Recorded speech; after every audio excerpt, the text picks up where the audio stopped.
فقد افترى إثما عظيما. Bismillahirrahmanirrahim. Assalamualaikum warahmatullahi wabarakatuh.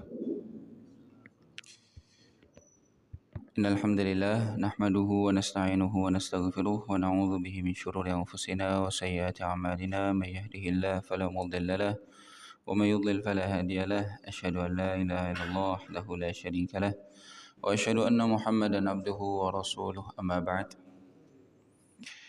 Hadirin yang dimuliakan Allah, kita mulai kajian sore hari ini dengan mengucap syukur. Alhamdulillah, segala puji bagi Allah yang telah memberikan kita kesehatan dan juga taufiknya sehingga Allah masih berkenan memudahkan bagi kita untuk melakukan kegiatan-kegiatan yang insya Allah diridhoi oleh Allah Subhanahu wa Ta'ala. Di antaranya adalah sholat maghrib berjamaah, dilanjutkan dengan kajian yang rutin kita jalankan, yaitu sifat salat Nabi Sallallahu Alaihi Wasallam, diambil dari hadis-hadis sahih dari kitab Umdatul Ahkam. Kita harapkan semoga Allah Subhanahu Wa Taala menerima setiap amal ibadah kita, menjadikannya sebagai jalan yang memudahkan kita untuk memasuki surga Allah. Sebagaimana Nabi Shallallahu Alaihi Wasallam bersabda, "Man salaka tariqan yaltamisu fihi ilman, sahalallahu lahu bihi tariqan ilal jannah." Kita harapkan jalan kita nuntut ilmu meskipun seminggu sekali, yang memudahkan bagi kita untuk masuk surga insyaallah. Amin ya rabbal alamin. Ikhwati fillah rahimani wa rahimakumullah. Sebelum kita masuk pada bab baru berkaitan tentang durasi dalam gerakan sholat, ada satu hal yang ingin kami tambahkan dari kesempatan 2 pekan lalu, berkaitan tentang bacaan yang dibaca saat bangun dari ruku'. Saat bangun dari ruku' atau disebut dengan i'tidal. Ya.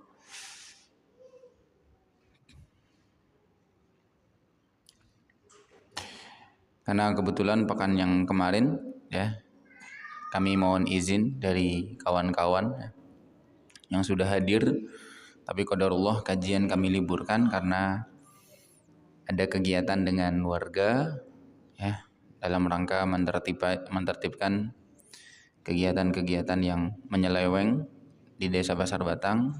Pada kesempatan lalu ada salah satu tempat yang mengedarkan atau memperjualbelikan obat-obat terlarang, sehingga masya Allah warga dari berbagai ormas sepakat untuk menertibkan. Alhamdulillah tidak kacau. Sebenarnya dari pihak LSM teman-teman sudah ada yang menyampaikan keluhan ke pihak yang berwenang, dari sampai kelurahan sampai yang lebih tinggi lagi, tapi tidak ada perubahan, sehingga akhirnya warga turun tangan. Ya, Masya Allah. Semoga termasuk amar ma'ruf nahi mungkar, dan semoga sampai detik ini tidak terulang, khususnya di desa ini. Karena kalau di desa luar pasti masih banyak, tapi khususnya di Desa Pasar Batang ini, salah satu tempat yang memang kita tinggali, semoga terjauhkan dari hal-hal itu. Mungkin sedikit kami tambahkan bahwa obat-obat terlarang itu memang hukumnya haram ya.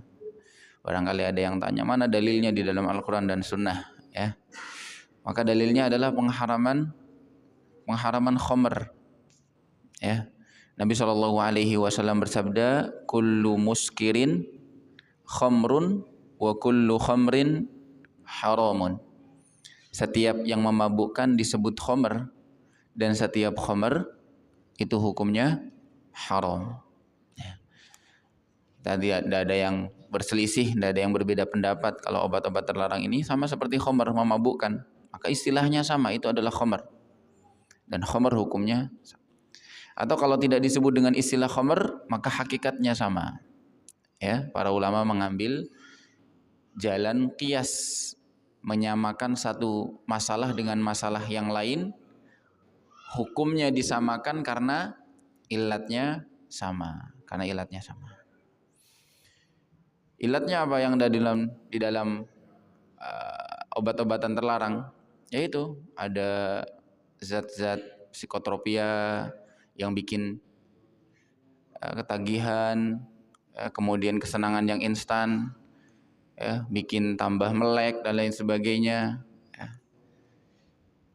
Dan kami tambahkan, ya, zat di antara zat yang menyebabkan ketagihan dan lain sebagainya, mabuk dan lain sebagainya. Di antara zat yang terlarang yang ada di dalam narkotika itu ada yang namanya nikotin. Ya. Dan nikotin ini jamaah ada di dalam rokok. Tidak ada satu dokter pun yang mengingkari bahwa rokok itu mengandung nikotin. Makanya kami selalu ingatkan bahwa keyakinan yang benar terhadap rokok hukumnya sama haram seperti narkoba. Karena sama, orang yang merokok itu ketagihan, orang yang merokok itu punya sifat ketergantungan, ya, punya sifat toleransi juga, ya, kemudian adiktif dari zat nikotin yang sama ada di dalam narkoba. Maldorotnya juga banyak, sama banyaknya daripada manfaatnya. Sehingga kami tidak pernah bosan-bosannya mengkampanyekan bahwa rokok itu haram, hasil jual rokok pun uangnya haram. Uangnya haram. Ini ingatkan. Memang pahit ya, tapi ya insya Allah ya, kita mengatakan yang benar sesuai dengan yang Allah Subhanahu wa taala ridhoi. Makanya jangan bosan-bosan kalau ada yang merokok di masjid, dilarang ya. Pak, ini pendapat ulama sebagian besar mengatakan haram. Apalagi jenengan di masjid ya, diusir atau minimalnya dimatikan. Rokoknya lain kali, jangan di masjid. Tambah lagi sekarang banyak karyawan ya, karyawan SPPG di sebelah, ya, kadang-kadang mereka istirahat sambil merokok di masjid ya. Mohon yang ya, tinggal di sini Pak Sahiro ya. Pak Sahiro sering diingatkan ya Pak. Kalau ada yang rokok diusir Pak. Berani nggak Pak? Saya pribadi alhamdulillah tidak pernah sungkan, tapi sampaikan dengan lembut mungkin, tidak menyakiti, tidak menyinggung. Bilang Pak, rokok tidak boleh, apalagi di masjid. Kalau bisa ngerokoknya agak jauh, atau jangan rokok di masjid. Pada kesempatan 2 pekan yang lalu, kita sempat menyebutkan tentang bacaan i'tidal. Kita sebutkan juga ada satu pertanyaan. Makmum itu saat i'tidal, apa yang dia baca? Apakah dia baca semua bacaan, yaitu 2, Sami Allahu liman hamidah, sekaligus Rabbana lakal hamd atau Rabbana walakal hamd, atau hanya Rabbana walakal hamdu saja tanpa Sami Allahu liman hamidah. Dan ini memang banyak yang mempraktekkan. Yang mempraktekkan pertama, metode pertama yaitu baca Sami Allahu liman hamidah plus Rabbana lakal hamd itu banyak sekali. Yang mempraktekkan hanya Rabbana lakal hamd juga banyak. Lalu bagaimana pandangan ulama terhadap hal ini? Yang pertama kita sepakati, kalau orang yang sholatnya munfarid sendirian, jelas dia baca dua-duanya. Ini disepakati oleh insya Allah seluruh ulama. Kalau dia sholat sendirian, sholat sunnah atau sholat fardu, maka dia baca Sami Allahu liman hamidah, Rabbana lakal hamd. Disamakan dengan sholat munfarid, sholatnya imam. Imam sama hukumnya dengan munfarid. Dia baca Sami Allahu liman hamidah, dia baca Rabbana lakal hamd minimalnya. Tinggal pertanyaannya adalah si makmum. Pertanyaan adalah si makmum. Sebagian ulama mewajibkan membaca keduanya. Sama seperti imam dan sholat munfarid. Makmum baca Sami Allahu liman hamidah dan juga Rabbana lakal hamd. Ini dipilih oleh beberapa sahabat, diantaranya sahabat Abu Barzah al-Aslami Kemudian dari tabi'in ada Muhammad ibn Sirin wa Atha ibn Abi Rabah. Kemudian dari kalangan muhadditsin ada Ishaq dan juga Abu Dawud. Di kalangan ulama imam 4 madhab ada Imam Malik, Imam Syafi'i dan juga Dawud al-Zahiri. Ya. Ini mereka yang berpendapat bahwa makmum membaca dua-duanya, Sami Allahu liman hamidah dan juga Rabbana lakal hamd. Dalilnya apa? Dalilnya adalah hadis yang sedang kita bahas pada kesempatan lalu, yaitu hadis Mutarrif ibn Abdullah bin Syakhir dan juga hadisnya Abu Hurairah radhiyallahu taala an. Hadisnya Abu Hurairah radhiyallahu taala an. Ditambah lagi dari hadis yang diriwayatkan oleh Imam Ad-Darqutni atau Ad-Daruqutni rahimahullah dari sahabat Buraidah. Buraidah berkata, Rasulullah sallallahu alaihi wasallam bersabda, "Ya Buraidah, idza rafa'ta ra'sak minar ruku'." Kalau kamu mengangkat kepalamu dari ruku', faqul, maka katakan sami Allahu liman hamidah, Allahumma rabbana walakal hamd. Bacalah sami Allahu liman hamidah, Allahumma rabbana walakal hamd. Jadi di sini Nabi memerintahkan Buraidah kalau bangun dari ruku baca dua-duanya. Nah, yang jadi permasalahan di dalam hadis ini tidak disebutkan untuk makmum atau saat Buraidah sholat sendirian atau saat jadi imam. Nah, intinya hadis ini jadi pegangan mereka bahwa makmum juga membaca dua-duanya. Pendapat yang kedua yang mengatakan bahwa makmum beda dengan imam atau munfarid. Makmum hanya membaca Rabbana walakal hamd atau Rabbana lakal hamd tanpa sami Allahu liman hamidah. Pendapat ini dipilih oleh sahabat Abu Hurairah dan juga Abdullah bin Mas'ud radhiyallahu taala anhuma. Dari para tabi'in ada Asy-Sya'bi, dari para muhadditsin ada Sufyan Ats-Tsauri dan juga dari imam 4 mazhab di antaranya adalah Abu Hanifah. Masya Allah. Di antara imam 4 mazhab ada Abu Hanifah dan juga 2 temannya, yaitu ya Muhammad bin Hasan dan juga Abu Yusuf, temannya Abu Hanifah. Kemudian Imam Ahmad, kemudian Imam Al-Auza'i dan juga riwayat dari Imam Malik rahimahullahu taala. Dalilnya apa? Hadis Nabi SAW yang diriwayatkan oleh Abu Hurairah dalam Sahih Bukhari dan Muslim.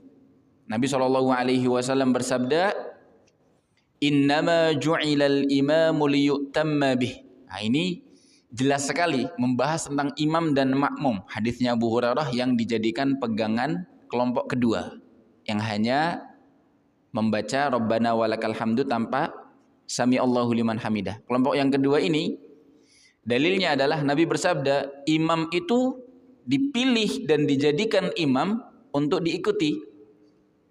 Ya.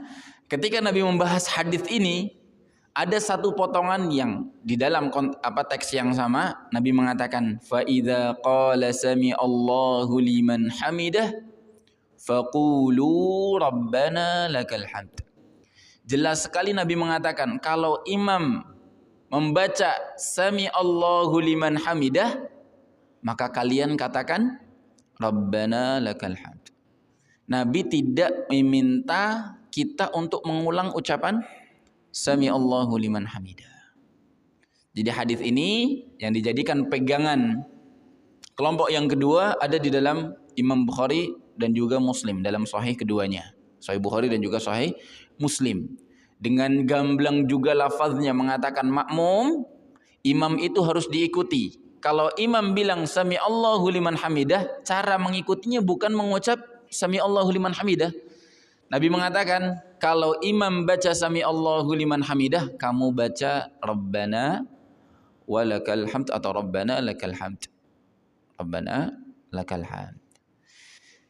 Sehingga menurut pendapat yang kuat insya Allah adalah pendapat yang kedua, ya, pendapat yang lebih benar insya Allah, mendekati kebenaran sesuai dengan dalil yang ada, lebih benar pendapat yang mengatakan makmum hanya mengatakan atau hanya mengucap Rabbana lakal hamd tanpa sami Allahu liman hamidah.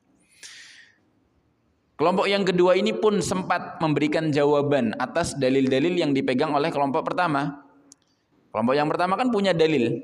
Nah, dijawab sama kelompok yang kedua ini bahwa hadis yang ada di dalam kitab Umdatul Ahkam yang dijadikan pegangan oleh kelompok yang pertama itu berbicara tentang imam dan juga munfarid. Berbicara tentang imam dan juga munfarid, dan tidak ada indikasi yang menunjukkan bahwa makmum disamakan dengan imam dan munfarid, karena memang beda posisinya. Imam dan munfarid itu beda dengan makmum, sedangkan mereka menyamakan makmum, tata cara sholatnya juga sama seperti imam dan munfarid, orang yang sholat sendirian. Tapi menurut pendapat yang kedua tidak bisa disamakan. Ya, yang dijadikan pegangan kalian, hadis itu membahas tentang imam dan munfarid. Sedangkan hadisnya kita, kelompok yang kedua yang mengatakan makmum hanya Rabbana lakal hamdu, itu hadisnya jelas lagi membahas tentang makmum. Ya, ketika Nabi membahas tentang makmum, Nabi hanya meminta mereka untuk membaca Rabbana lakal hamd tanpa Sami Allahu liman hamidah. Jawaban kedua mereka, hadis Abu Buraidah, hadis Abu Buraidah atau hadis Buraidah, mohon maaf bukan Abu Buraidah. Hadis Buraidah yang mengatakan bahwa Rasulullah memerintahkan Buraidah untuk membaca Sami Allahu liman hamidah dan Rabbana lakal hamd. Para ulama menyebut hadisnya dhaif. Hadisnya lemah, sehingga kalau ditemukan atau dihadapkan dengan hadis yang dijadikan pegangan kelompok kedua, tidak sebanding. Sehingga yang diutamakan adalah hadisnya kelompok yang kedua yang sahih, yang ada di dalam riwayat Imam Bukhari dan juga Imam Muslim. Wallahu taala a'lam bishawab. Ini penjelasan tentang mana yang harus dibaca bagi seorang makmum. Apakah Sami Allahu liman hamidah dan juga Rabbana lakal hamd atau cukup Rabbana lakal hamd? Kesimpulannya dari hadis-hadis yang ada menunjukkan bahwa yang lebih benar adalah makmum cukup membaca Rabbana walakal hamd. Rabbana walakal hamd. Meskipun begitu, ini tetap masuknya ranah khilaf. Kalau misalnya ada yang lebih condong pada pendapat yang pertama, karena pendapat pertama juga banyak di antara imam yang memilih pendapat ini. Ya, di antara sahabat yang memilih pendapat ini adalah Abu Barzah, kemudian di antara muhadditsin ada Ishaq dan Abu Dawud, di antara tabi'in Muhammad bin Sirin dan Atha bin Abi Rabah. Ini mereka ulama-ulama dari kalangan salaf yang memilih pendapat makmum membaca dua-duanya, Sami Allah dan juga Rabbana lakal hamd. Namun kalau diteliti kembali dari hadis-hadis yang ada, insyaallah pendapat yang lebih kuat adalah yang mencukupkan, yang makmum mencukupkan diri dengan membaca Rabbana lakal hamdu saja. Baik, kita sekarang masuk pada bab yang baru pada hari ini. Hadis yang ke-85. Anil Barra ibn Azib radhiyallahu anhuma qala ramaktu as-salata ma'a Muhammadin sallallahu alaihi wasallam فوجدت قيامه فركعته فاعتداله بعد ركوعه فسجدته فجلسته بين السجدتين فجلسته ما بين التسليم والانصراف قريبا من السواء وفي رواية البخاري ما خلا القيام والقعود قريبا من السواء رواه البخاري ومسلم. Barra bin Azib radhiyallahu ta'ala, salah satu sahabat yang mulia, menceritakan, kata beliau begitu perhatian dengan gerakan solatnya Nabi Shallallahu Alaihi Wasallam. Jadi diperhatikan, diingat-ingat, dititeni. Kata beliau, aku dapati bagaimana Nabi berdiri, bagaimana Nabi ruku', bagaimana Nabi bangun dari ruku', bagaimana Nabi Shallallahu Alaihi Wasallam sujud, lalu duduk di antara dua sujud, lalu sujud lagi, lalu duduk sebelum salam, semuanya qariban minas sawa, mendekati sama durasinya. Mendekati sama durasinya. Ini lafaz pertama, ya. Wa fi riwayatil Bukhari, di dalam riwayat Bukhari ada tambahan dari Barra bin Azib, ma khalal qiyam wal qu'ud, kecuali gerakan berdiri dan gerakan duduk tasyahud. Artinya gerakan berdiri dan gerakan tasyahud berbeda durasinya dengan gerakan ruku', sujud dan juga i'tidal atau duduk di antara dua sujud. Ya. Khusus dua hal ini perlu dibedakan, yaitu al-qiyam saat berdiri dan juga saat julus atau qu'ud, khususnya membaca tasyahud, baik tasyahud awal maupun tasyahud akhir. Ikhwati fillah rahimani wa rahimakumullah. Di sini Imam atau sahabat Al-Barra' bin Azib radhiyallahu taala anhu mengatakan mutaqaribah, qariban minas sawa, mendekati sama, hampir sama durasinya, ya. Yaitu antara qiyam, julus, kemudian ruku', sujud, i'tidal. Namun Syekh Abdullah bin Abdurrahman Al-Basam dalam kitabnya Taisirul Alam saat mensyarah hadis ini, beliau memperhatikan satu detail, bahwa jangan difahami bahwa gerakan berdiri dan juga gerakan duduk itu sama persis dengan ruku', sujud atau i'tidal. Kenapa? Alasannya karena Barra' bin Azib sendiri dalam riwayat yang lain menambahkan ma khalal qiyam wal qu'ud. Kata beliau kecuali saat berdiri dan juga saat duduk. Kecuali saat berdiri dan juga saat duduk. Sehingga bisa difahami bahwa saat berdiri dan juga saat duduk tasyahud durasinya, lamanya lebih panjang daripada ruku', sujud dan juga i'tidal. Daripada ruku', sujud dan juga i'tidal. Nah, ini tambahan ini yang perlu difahami. Jadi jangan berarti bahwa sholatnya Nabi semua gerakannya seimbang, rata. Nah, malah kalau rata kurang sesuai dengan sunnah Nabi SAW. Karena faktanya bacaan saat qiyam dan juga saat tasyahud itu bacaannya berbeda dengan ruku' dan sujud dan juga i'tidal. Ya. Saat qiyam ada surat Al-Fatihah, ada tambahan surat selain Al-Fatihah. Tambahan surat selain Al-Fatihah ini macam-macam. Ya. Kalau salat subuh disunahkan membaca dari antara surat Qaf, pilihannya antara surat Qaf sampai Al-Mursalat.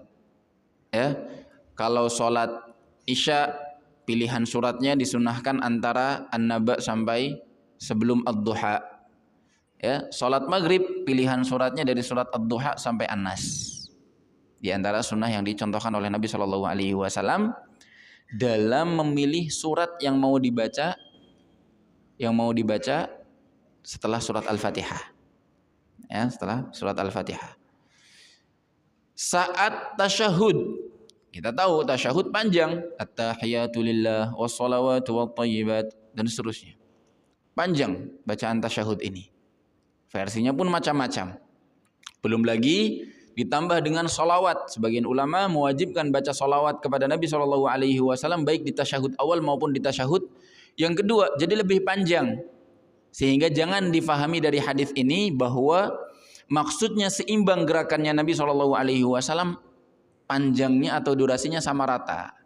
Tetapi dijadikan bahwa qiyam atau berdiri dan juga tasyahud lebih panjang daripada ruku', sujud atau i'tidal. Dan ruku', sujud dan i'tidal ini yang dijadikan rata. Kurang lebih bisa seperti itu difahami. Ditambah lagi hadis Nabi SAW, Nabi pernah ditanya, wahai Rasulullah, ayyus salati afdal? Salat apa yang paling mulia? Salat yang bagaimana yang paling afdal? Di antara jawaban Nabi ketika ditanya salat bagaimana yang paling afdal, Nabi menjawab tulul qunut. Ketika kunutnya panjang. Kunut yang dimaksud di sini para ulama mensyarah maksudnya adalah al-qiyam, berdiri. Ketika berdirinya panjang itu salatnya lebih afdal. Itu salatnya lebih afdal. Jadi ikhwati fillah rahimani wa rahimakumullah, perlu difahami untuk qiyam dan juga tasyahud lebih panjang. Ditambah lagi di dalam tasyahud ada anjuran untuk nambah doa sebelum salam. Sebelum salam Disunnahkan untuk berdoa, doa-doa yang kita utamakan. Ada di antaranya doa berlindung kepada Allah dari 4 fitnah. Allahumma inni a'udzubika min azabi jahannam wa min azabil qabr wa min fitnatil mahya wal mamat wa min fitnatil masihid dajjal. Ada lagi riwayat yang lain, Allahumma inni ala dzikrika wa syukrika wa husni ibadatik.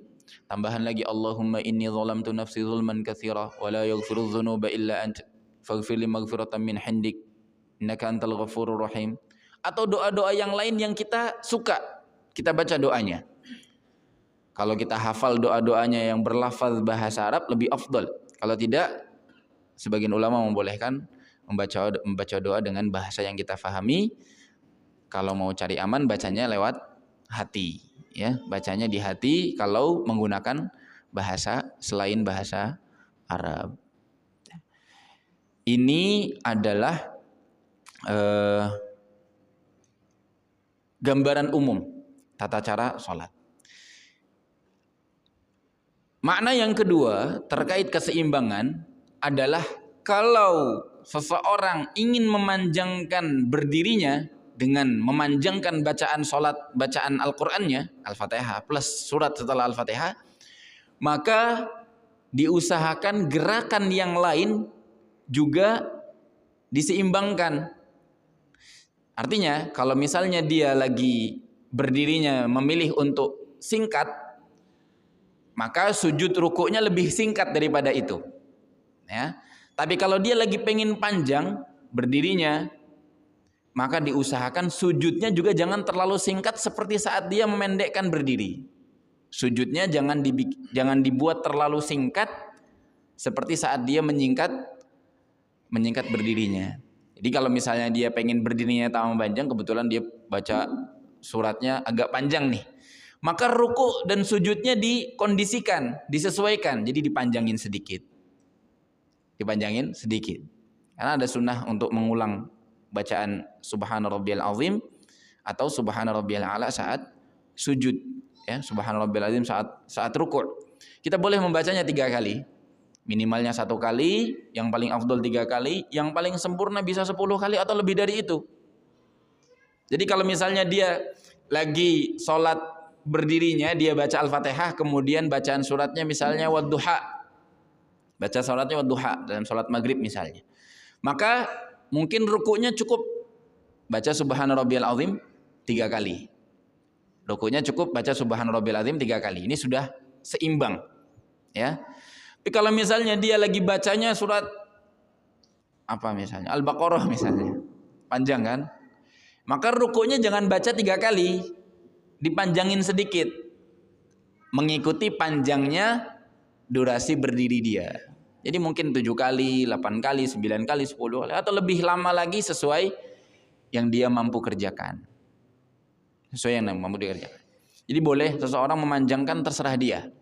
Khususnya bagi seorang munfarid, orang yang sholat sendirian, atau orang yang menjadi imam tapi di tempat yang spesial, ya, lokalnya khusus, kayak di pesantren misalnya, ya, atau di tempat khusus saat sholat tahajud, makmumnya sudah satu suara, artinya semua makmumnya ridho dipanjangkan atau sudah terbiasa dipanjangkan di tempat-tempat itu.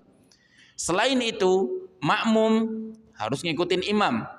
Imam yang di masyarakat umum tidak boleh sembarangan memanjangkan seenaknya, bahkan dianjurkan untuk meringankan. Imam, ya, di masjid di tengah-tengah masyarakat yang makmumnya itu macam-macam, ada yang muda, ada yang anak kecil, ada yang sudah tua, ada yang kakinya sakit, ada yang ibu-ibu hamil mungkin, ada ibu bawa anak mungkin, yang makmumnya macam-macam seperti ini, dia tidak diperkenankan memanjangkan sholatnya seenaknya dia. Lebih dianjurkan, disunnahkan untuk meringankan, ya. Dan itu dalilnya banyak sekali. Ya, Nabi SAW mengingatkan bahwa sebagian imam di antara para sahabat yang memanjangkan sholat, kalau lagi sholat diringankan, jangan bikin orang kabur, ya, atau tidak pengen balik lagi gara-gara kita kepanjangan sholatnya.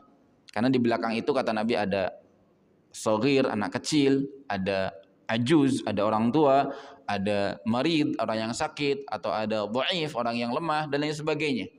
Nabi mengingatkan. Jadi Nabi menyebutkan kalau jamaahnya macam-macam seperti ini di masyarakat umum, maka lebih baik diringankan. Di luar itu, kalau kondisinya memungkinkan, diantaranya adalah jamaahnya ridho misalnya, khususnya misalnya di pesantren biasa sama santri-santri, ya sholat subuhnya dipanjangkan, atau di masyarakat tapi sholat khusus, misalnya sholat tahajud atau sholat qiyamul lail saat Ramadan, ya saat Ramadan misalnya sholat tarawih, sholat sunnah dipanjangkan, disunahkan dipanjangkan. Kalau sholat wajib itu kan haknya makmum. Makmum punya hajat dan lain sebagainya. Tapi kalau sholat sunnah, makmum tidak wajib ngikutin. Jadi kalau misalnya imamnya memanjangkan, ya pilihan bagi makmum, silahkan ikut. Atau misalnya dia punya hajat yang lebih penting, silahkan tidak usah ikut sholat sunnahnya. Ya, tapi kan sholat wajibnya, imam dianjurkan untuk memperhatikan kondisi makmum. Tambahan lagi, sebagian orang menganggap bahwa ar-raf'u minar ruku' itu adalah rukun kecil. Rukun kecil itu maksudnya tidak sepenting sujud atau ruku'. Sebagian mereka mengatakan seperti itu. Alasannya karena dalam ruku' itu tidak dianjurkan mengulang bacaan seperti subhan rabbiyal a'la, ketika sujud dianjurkan diulang sampai 3 kali atau lebih dari 3 kali. Saat ruku' dianjurkan mengulang subhan rabbiyal azim sampai 3 kali atau lebih dari 3 kali semampunya. Maka keyakinan ini kurang tepat. Ya, keyakinan ini kurang tepat. Kenapa? Karena faktanya malah sebaliknya, ruku' memiliki doa yang juga cukup panjang. Memang yang masyhur yaitu ketika Nabi SAW menjelaskan innama ju'ilal imam liyu'tamma bih, imam itu harus diikuti. Di situ Nabi hanya mengatakan kalau imam membaca sami Allahu liman hamidah, kamu baca Rabbana lakal hamd. Bisa dikatakan para ulama menyepakati kalau seorang makmum sudah cukup membaca Rabbana lakal hamd, itu sudah mewakili, artinya dia nggak kurang insyaallah. Insyaallah nggak kurang. Tapi kalau meyakini bahwa bangun dari ruku' atau yang disebut dengan i'tidal adalah gerakan yang tidak panjang atau sebanding dengan sujud dan juga ruku', karena ruku' dan sujud dianjurkan mengulang bacaan, maka ini keyakinan yang keliru. Kenapa? Karena di dalam riwayat-riwayat yang lain disebutkan doa yang dianjurkan dibaca saat i'tidal. Di antaranya adalah Rabbana lakal hamdu hamdan katsiran tayyiban mubarakan fih. Nah, ini salah satu riwayat yang masyhur sekali. Nabi SAW pernah mendengar ada seorang sahabatnya baca saat i'tidal bukan hanya Rabbana lakal hamdu, tapi ditambahkan Rabbana lakal hamdu hamdan katsiran tayyiban mubarakan fih. Lalu Nabi SAW memuji bahwasanya malaikat berebut mencatat doa yang atau amal baik yang dibaca oleh si makmum ini, atau kisah yang semisal itu menunjukkan bahwa boleh dipanjangkan. Ada lagi riwayat yang lain tambahan mil as-samawati wa mil al-ardi wa mil ma bainahuma wa mil ma syi'ta min syai'in ba'd ahla ats-tsana'i wal majd ahaqqu ma qala al-'abd wa kulluna laka 'abd Allahumma la mani'a lima a'tait wa la mu'tiya lima mana'at wa la yanfa'u dzal jaddi minkal jadd. Ini juga doa yang diriwayatkan disunahkan untuk dibaca saat bangun dari ruku'. Dan sebaik mungkin, sebisa mungkin kita sebagai seorang yang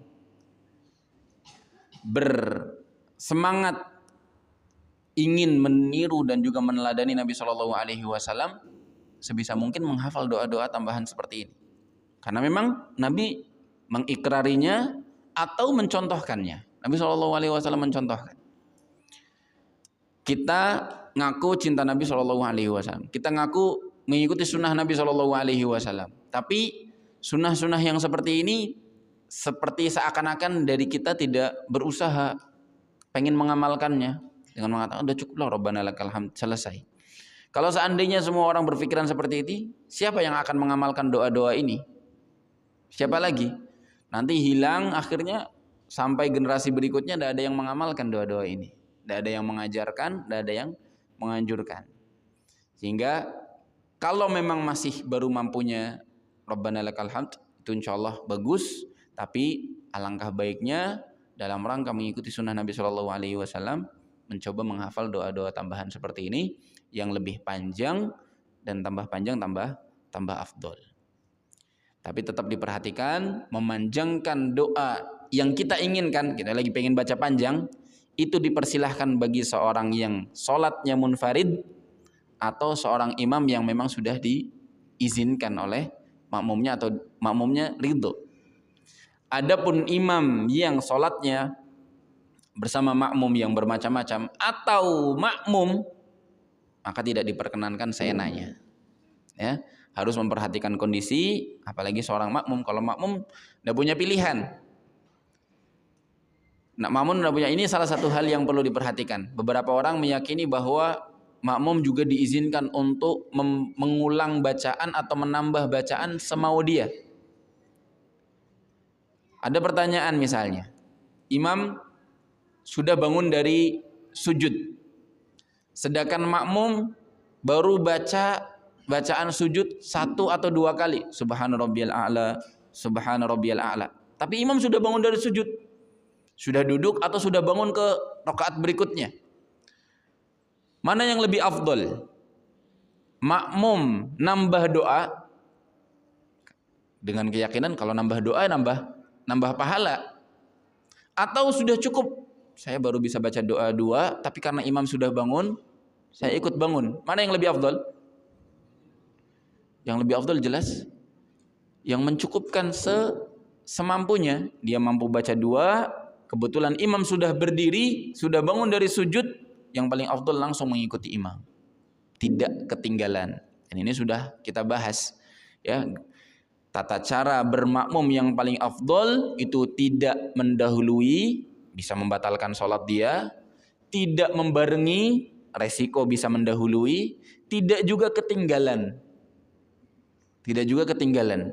Yang paling afdol tata cara bermakmum adalah mengikuti setelah gerakan imam langsung. Imam bergerak, selesai imam sempurna pada gerakan yang baru, makmum langsung menyusulnya. Ini yang paling afdol. Termasuk juga anjuran dalam berdoa dalam sujud. Nabi SAW bersabda, aqrabu ma yakunu al-abdu min rabbih fis sujud. Kondisi terdekat hamba dengan Tuhannya itu saat sujud. Fa'aksiru fihi du'a. Nabi menganjurkan kalau sujud perbanyak doa. Doa minta hajat, apa saja, minta ampun, minta rahmat, minta surga, dijauhkan neraka, kebutuhan di dunia, silahkan. Kata Nabi, faqaminun an yustajaba lakum. Ya, insya Allah doa-doa yang dipanjatkan di saat sujud karena kondisinya hamba begitu dekat dengan Allah, lebih punya kemungkinan untuk diijabahi oleh Allah Subhanahu wa taala. Tapi kalau dia sebagai seorang makmum,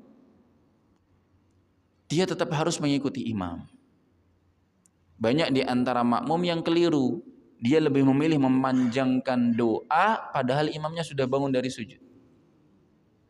Sudah bangun dari sujud. Terutama saat sujud terakhir biasanya. Ya, saat sujud terakhir imam sudah bangun. Karena imam tidak memanjangkan. Imam tahu kondisinya. Lagi ngimamin banyak orang, barangkali orang punya hajat dan lain sebagainya. Jadi sholatnya yang sedang-sedang, yang normal saja. Dia mungkin baca doa sujudnya atau zikir sujudnya hanya 3 kali. Subhan rabbiyal a'la, subhan rabbiyal a'la, subhan rabbiyal a'la. Bangun dari sujud. Nah, kalau makmum terbiasa memanjangkan sujud dia, ini sangat tidak dianjurkan. Kalau sesekali mungkin masih dimaklumi, mungkin dia lagi punya hajat, perlu dia berdoa, lagi ingat suatu kebutuhan, sesekali nggak apa-apa. Walaupun sesekali pun tidak lebih afdol daripada yang langsung mengikuti gerakan imam. Dan yang paling afdol, yang paling baik adalah langsung mengikuti gerakan imam. Keliru ketika seseorang makmum memanjangkan sujudnya padahal imam sudah berpindah ke gerakan tasyahud. Imam sudah mulai at-tahiyatu lillah, salawatu wa thayyibat, salamu alayka ayuhan nabi. Si makmumnya masih sujud, doa terus. Ini jelas menyelisihi sunnahnya Nabi Shallallahu Alaihi Wasallam ketika Nabi mengatakan innama ju'ilal imamu liyutamma bih. Imam itu dijadikan imam untuk diikuti. Jadi kalau imam sudah pindah gerakan, langsung kita ikuti gerakan imam. Wallahu a'lam bishawab. Kita lanjutkan, tambah hadis berikutnya yang mirip-mirip, yaitu hadis yang ke-86. عن ثابت البناني عن أنس بن مالك رضي الله عنه قال إني لا آلو أن أصلي بكم كما كان رسول الله صلى الله عليه وسلم يصلي بنا قال ثابت فكان أنس يصنع شيئا لا أراكم تصنعونه كان إذا رفع رأسه من الركوع انتصب قائما حتى يقول القائل قد نسي وإذا رفع من السجدة مكث حتى يقول القائل قد نسي رواه البخاري ومسلم. Ini hadis yang mendukung bahwa gerakan i'tidal, bangun dari ruku' itu bukan gerakan yang singkat kemudian diremehkan sehingga gerakannya cepat-cepat. Rabbana lakal hamd langsung sujud. Di sini Anas bin Malik radhiyallahu taala diceritakan oleh Thabit Al-Bunani ketika Anas mengatakan, ana mau contohin sholatnya Rasulullah Shallallahu Alaihi Wasallam. Nah, Thabit Al-Bunani bercerita, aku melihat Anas bin Malik. Anas ini sahabat yang cukup dekat dengan Nabi, khadimnya Nabi, pembantunya Nabi Shallallahu Alaihi Wasallam, bukan budak ya, tapi pembantu.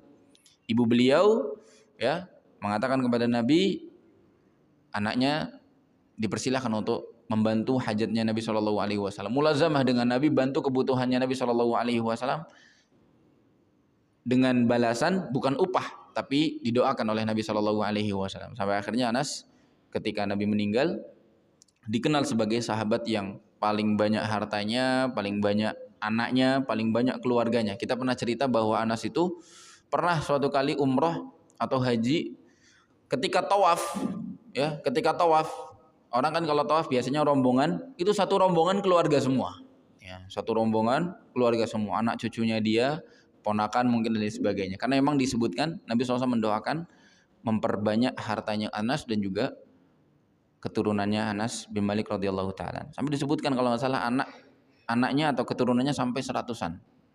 Ada sampai 100-an. Nah, Anas ini mencontohkan sholatnya Nabi SAW karena melazimi Rasulullah, sehingga wajar Anas bilang sholatnya saya ini insya Allah sama seperti sholatnya Rasulullah SAW. Nah, Thabit Al-Bunani bercerita, Anas itu kalau sholat ketika bangun dari ruku'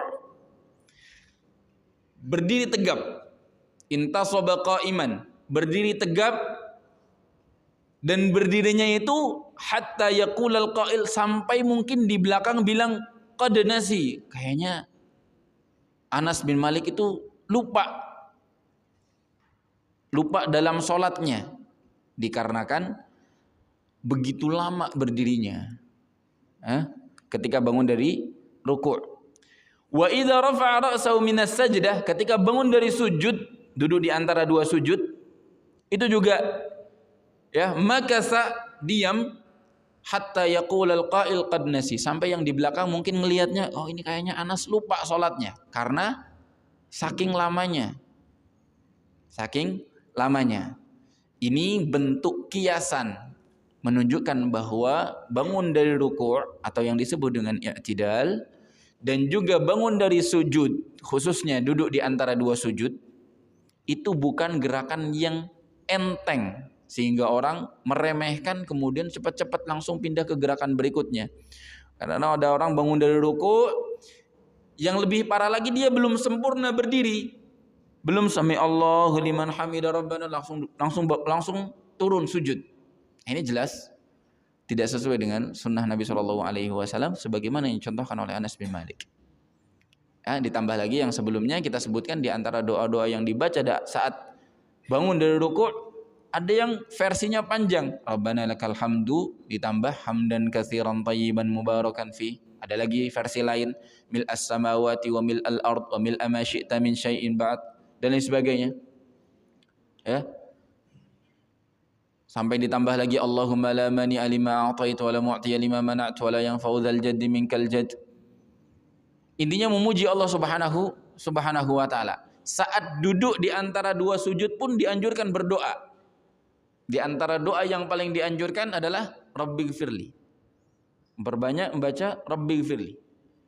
Bangun dari sujud, duduk di antara dua sujud, doa yang paling utama untuk dipanjatkan di saat itu adalah Rabbighfirli. Seseorang boleh menambahkan dengan versi yang lain, ada Rabbighfirli warhamni wahdini wajburni warzuqni wanfa'ni dan lain sebagainya. Atau mengulang-ulang kalimat Rabbighfirli itu sendiri, Rabbighfirli, Rabbighfirli, Rabbighfirli, Rabbighfirli dan seterusnya. Itu diperbolehkan. Dianjurkan untuk mengulang-ulangnya. Sehingga siapa yang ingin mencontoh sholatnya Nabi Shallallahu Alaihi Wasallam tidak meremehkan dua gerakan ini, tidak terburu-buru dalam gerakan i'tidal, tidak terburu-buru dalam gerakan duduk di antara dua sujud. Wallahu a'lam bishawab. Ya, saya kira cukup dua hadis ini untuk pembahasan baru di kesempatan hari ini. Kita jeda dulu untuk dikumandangkan azan. Selanjutnya kita persilahkan teman-teman, silahkan yang mau bertanya bisa disiapkan pertanyaannya. Baik, ikhwati fillah, dipersilahkan yang mau bertanya bisa langsung berkaitan tentang sifat salat.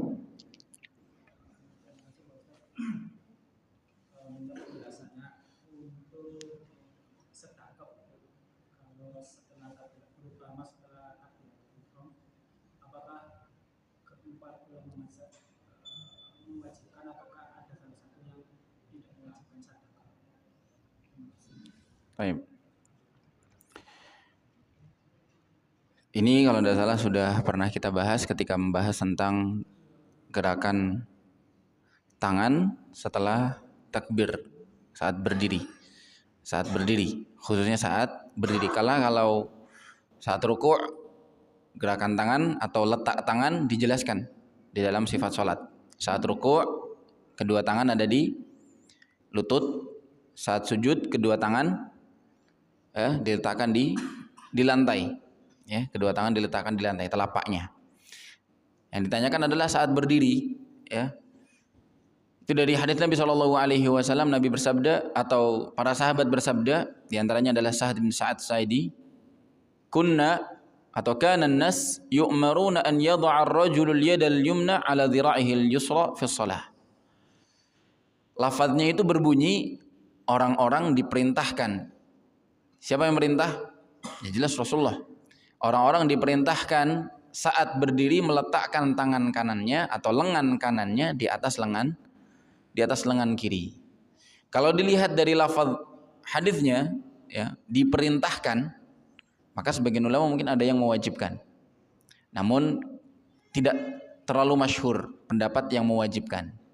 Ya, yang lebih masyhur adalah pendapat yang mensunnahkan. Karena dalam riwayat hadis lain yang lebih gamblang ketika menjelaskan rukun sholat, diantaranya hadis yang selalu dipegang oleh para ulama, ketika para ulama mencari gerakan mana yang tidak boleh ditinggalin, itu di dalam hadis ketika Nabi menceritakan atau menjelaskan tata cara sholat kepada orang yang sholatnya buruk. Hadis al-musi fi sholatihi. Jadi kisahnya Nabi lagi duduk-duduk di masjid. Nah, kita ulang lagi, ada orang datang ke masjid, sholat 2 rakaat, kemudian mendatangi Nabi mengucapkan salaman, menyapa Nabi, assalamualaikum. Nabi jawab, waalaikumsalam. Langsung Nabi katakan, irji' fasalli fa innaka lam tusalli. Ulangi sholat, kamu belum sholat. Akhirnya si sahabat tadi sholat lagi 2 rakaat. Habis sholat datang lagi ke Nabi, nyapa lagi, disuruh diulang lagi sama Nabi SAW. Sampai yang ketiga kalinya sahabat itu nyerah, mengatakan la uhsinu ghaira hadza. Nabi, ana nggak bisa sholat lebih baik dari ini. Maka tolong ajarkan. Maka Nabi contohkan. Nah, penjelasan Nabi saat menjelaskan tata cara sholat bagi si laki-laki ini disebut oleh para ulama ini yang tidak boleh ditinggalin di dalam riwayat ini. Nah, di situ tidak, kurang lebih ya, yang sejauh yang kami tahu atau sependek yang kami tahu, di dalam penjelasan Nabi kepada si laki-laki tadi tidak disebutkan tangan bersedekap. Sehingga sebagian ulama menyimpulkan diperintahkan tapi tidak sampai tidak sampai derajat rukun atau wajib. Ya, disunnahkan saja. Disunnahkan, tidak ada yang mewajibkan. Ya, atau pendapat yang mengatakan wajib bisa dikatakan tidak masyhur atau lemah. Yang lebih masyhur adalah pendapat yang mensunnahkan. Sunnah pun kalau orang meninggalkannya tanpa ada alasan, tanpa ada uzur, bisa dikatakan tercela. Kenapa? Karena di sini lafadznya orang-orang diperintahkan untuk meletakkan kedua tangannya di tangan kanan di atas tangan kiri atau bersedekap. Ya, tata caranya sudah kita sebutkan bahwa letaknya tidak ada hadis yang begitu sahih menyebutkan letak kedua tangan ini. Ya, yang paling mendekati adalah yang di perut. Sebagian lagi di bawah pusar. Yang paling lemah termasuk disebutkan yang di atas dada. Sebenarnya para ulama menyimpulkan bahwa letaknya disesuaikan masing-masing, ya. Boleh bisa dikatakan yang paling tenang, paling khusyuk, ya. Karena memang tidak ada riwayat yang begitu kuat untuk menyebutkan letak kedua tangan ini. Tapi para ulama banyak yang menganjurkan lebih baik antara dada dan juga antara perut. Ya, di bawah dada, di atas perut, di tengah-tengah. Itu paling nyaman, paling tenang, paling khusyuk insyaallah, ya. Ini sunnah. Kalau disebut sunnah berarti kalau orang tidak sedekap, insya Allah tidak berdosa, sholatnya tetap sah, hanya saja dia rugi karena meninggalkan sunnah yang begitu mulia. Ini saat berdiri sebelum ruku. Sekarang kalau saat berdiri setelah ruku, bangun dari ruku itu kita sedekap atau tidak sedekap? Ini saya yakin setengah-setengah atau mungkin lebih banyak yang tidak sedekap. Boleh angkat tangan yang nggak sedekap. Bangun dari ruku yang nggak sedekap. Yang sedekap. Yang nggak angkat tangan yang ngapain berarti? Gini. Ditanya nggak, ya tanya sedekap nggak angkat tangan, nggak sedekap nggak angkat tangan, berarti ngapain pilihannya? Anda ulangi lagi, yang sedekap bangun dari ruku sedekap, yang sedekap 1, 2, 3, 4, 5, 6, 7. Yang bangun dari ruku nggak sedekap angkat tangan. Nah ini kan jumlahnya lebih banyak, lebih dari 7, jumlahnya lebih banyak. Nah, maka di sini ada khilaf di antara para ulama. Yang pertama, kalau yang sebelum sebelum ruku, para ulama sepakat disunnahkan, sangat dianjurkan.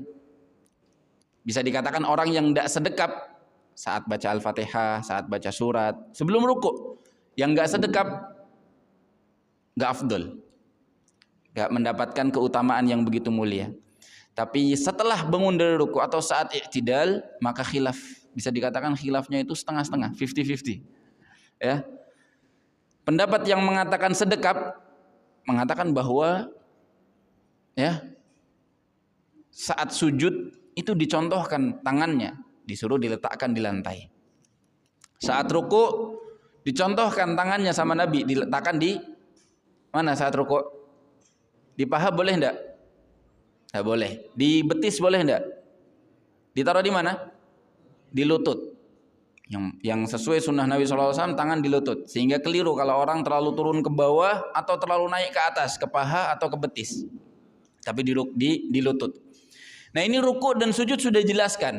Duduk di antara dua sujud atau saat duduk tasyahud pun dijelaskan, tangannya di mana? Di atas paha atau di atas lutut, sebagian di atas paha, sebagian di atas lutut. Nah, ada riwayatnya masing-masing. Tinggal yang berdiri. Yang berdiri juga sudah dicontohkan, sebelum ruku sudah dicontohkan oleh Nabi. Kana nas yu'maruna an yad'al yada an yad'u atau an yad'ar rajulul yadal yumna 'alal yadil yusra. Orang-orang itu disuruh meletakkan tangan kanan di atas tangan kiri saat berdiri. Sehingga mereka mengatakan saat bangun dari ruku pun sama, berdiri kondisinya.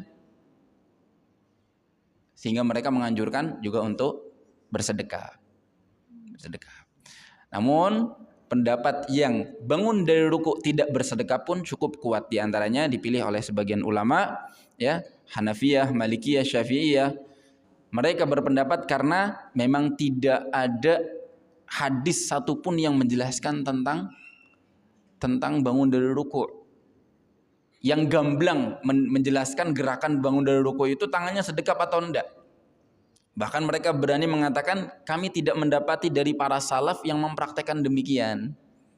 Jadi bersedekap. Mereka mengatakan seperti itu. Sehingga menurut kami pendapat yang paling bijak adalah bebas, ya, mau sedekap atau mau tidak sedekap. Yang penting tetap khusyuk, ya. Ya, yang sedekap khusyuk, yang nggak sedekap khusyuk. Ya. Bagi mereka yang tangannya nggak bisa diem, saya sarankan sedekap. Daripada nanti nggak sedekap, tangannya masuk saku, tangannya gini atau garuk-garuk dan lain sebagainya, bingung. Atau dia nggak sedekap, nggak juga diluruskan, jadi setengah-setengah. Ya, kayak orang lagi berdiri, tangannya kayak gini, ya, ditaruhnya di atas, di depan, di bawah perut. Yang seperti ini, ndak pilih A, ndak pilih B, maka lebih baik milih isdal, istilahnya isdal atau irsal, meluruskan, ya, karena memang ini kembali ke posisi awal normalnya manusia, atau mengamalkan pendapat yang mengatakan itu sama dengan berdiri sebelum ruku, yaitu disunahkan untuk bersedekap. Wallahu alam bishawab. Kurang lebih seperti itu, ya, bisa difahami. Jadi tidak perlu menyalahkan yang sedekap, tidak perlu menyalahkan juga yang tidak sedekap. Ada pertanyaan lain? Atau cukup? Monggo. Ini mohon izin ya, nggak apa-apa ya, kita molor sedikit. Oh, tangannya muter-muter. Itu mereka yang pernah kami tanya, jadi di antara alasan mereka mendahulukan tangan kanan daripada tangan kiri ketika menurunkan kedua tangan. Jadi saat sudah mengangkat kedua tangan, ya, kemudian turun, mereka pengen tangan kanan dulu yang sedekap. Ya, ketika tangan kanan dulu sedekap, tapi kan habis itu disuruhnya tangan kanan di atas tangan kiri, akhirnya mau tidak mau diputar. Seperti itu. Jadi pengennya mengatakan sunnah tangan kanan dulu turun, tapi prakteknya kan setelah itu tangan kanan di atas tangan kiri, akhirnya diputar. Kalau menurut kami ini terlalu berlebihan, ya, tanattu', ya, terlalu berlebihan, ya, dan Islam memudahkan. Apalagi ditambah lagi tidak ada di antara ulama salaf yang meriwayatkan dari sahabat, tabi'in dan lain sebagainya yang mempraktekkan seperti ini. Jadi tangan kanan dulu kemudian setelah itu diputar ke depan. Tidak. Kami belum pernah mendapati riwayat dari Nabi SAW atau sahabat-sahabat yang lain. Ya. Sehingga tidak apa-apa tangan kiri dulu kemudian tangan kanan, tidak masalah. Ya, ini yang memudahkan, dan kalau malah memaksakan harus seperti itu diputar menyulitkan. Tambah lagi tidak ada contohnya dari hadis-hadis yang ada tentang sifat salat Nabi. Baik, secara kira cukup insyaallah yang disampaikan, semoga bermanfaat. Semoga Allah Subhanahu wa taala tambahkan kita ilmu yang bermanfaat, ilmunya juga bisa diamalkan. Allahumma 'allimna ma yanfa'una wanfa'na bima 'allamtana wa zidna ilman ya karim. Subhanakallahumma bihamdik asyhadu an la ilaha illa anta astaghfiruka wa atubu ilaik. Assalamualaikum warahmatullahi wabarakatuh. ومن يشرك بالله فقد افترى إثما عظيما.